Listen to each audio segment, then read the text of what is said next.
are going to talk about cups and grams.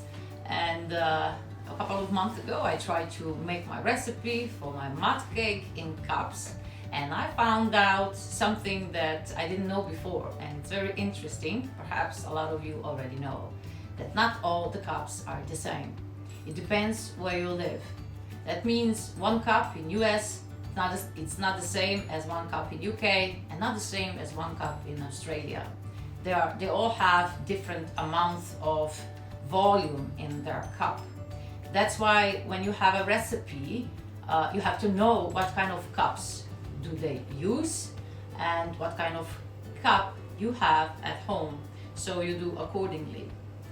And the same goes for spoons, and it can be a lot of difference between different spoons in different countries. For example, in US, one tablespoon is 14.8 milliliters, and in UK, in Canada, it's 15 milliliters, and in Australia, it's 20 milliliters. So we also have different spoons, different sizes of our spoons.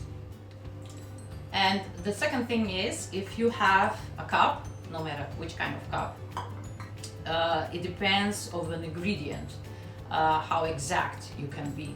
For example, if you have flour, it depends if the flour is sifted or non-sifted. You will pack a different amount of flour in this cup. So in my opinion, it's the best thing you can do is to buy a scale and do everything in ounces or in grams, so you can be more precise. When cooking, this precisement is not that important. You can do it by feeling, and with baking it's very important that you follow the recipe, especially if you have just few ingredients. It's crucial that you measure all the ingredients accordingly to the recipe.